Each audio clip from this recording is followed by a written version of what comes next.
बच्चों, आज मैंने आपके लिए गुरु रविदास जयंती पर कुछ बताने का प्रयास किया है। आज 16 फरवरी है, गुरु रविदास जयंती है। उनकी ये 645वीं जयंती है।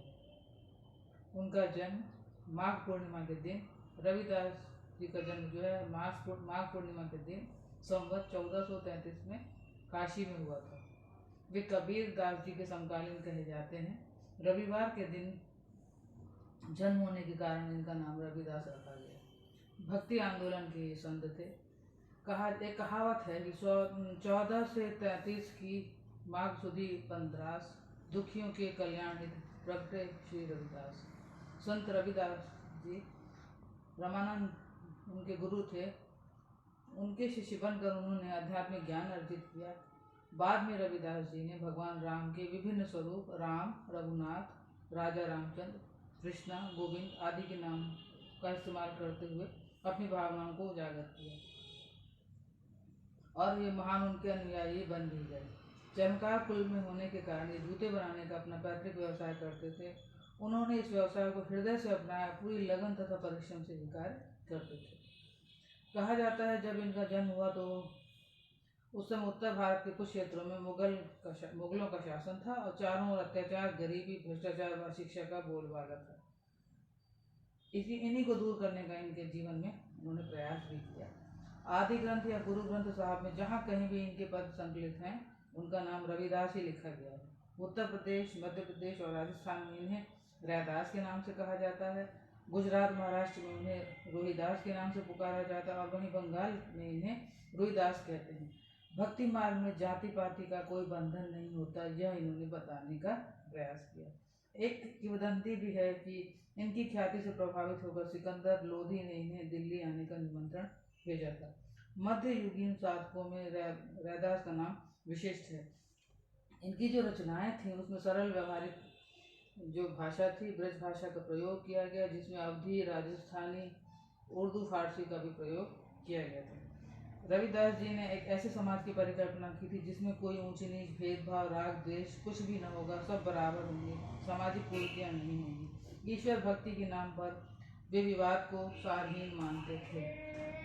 उन्होंने प्रभु को गरीब निवाजू कहा, मतलब अपने आराध्य को उन्होंने कहा गरीब। क्यों? क्योंकि उन्होंने गरीबों, कमजोर समझने वाले और अछूत कहे जाने वाले लोगों का उद्धार किया।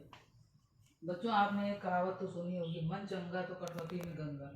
इसको मैं बताना चाहूँगी। ये एक ब्राह्मण था, वह अपनी जूती ठीक करवाने इनके पास आया। रविदास जी ने जूती तो ठीक करी और फिर पूछने लगे, महाराज आप कहाँ जा रहे हैं? उन्होंने कहा, मैं गंगा स्नान करने जा रहा हूँ। तुम तो चमड़े का काम करने वाले हो, तुम क्या जानो कि गंगा से कितना अधिक पुण्य मिलता है। उसने अपनी जूती जो उसने सुधारी थी उसका दाम 1 कौड़ी था। उन्होंने उसको दिया, वो जाने लगे। रविदास जी ने कहा, ये 1 कौड़ी आप लीजिए, जब गंगा स्नान को जाएंगे गंगा मैया को मेरी तरफ से अर्पित कर दीजिएगा। ब्राह्मण स्नान करके तो लौट आया, उसे ध्यान आया उसने रविदास की 1 कौड़ी तो गंगा जी को दी नहीं। वह दोबारा गया और गंगा जी से कहने लगा, रविदास ने आपके लिए 1 कौड़ी भेजी है। कहते हैं कि एक एक हाथ करके ऊपर गंगा जी आई और उन्होंने एक भेंट स्वरूप उस ब्राह्मण को एक कंगन दान में दिया और वह लेके घर आने लगा। रास्ते में उसकी मति बुद्धि पलट गई और उसने कहा, क्यों ना यह कंगन मैं राजा को दूंगा, मुझे बड़ा उपहार भेंट मिलेगा। राजा ने वह कंगन रानी को दिया।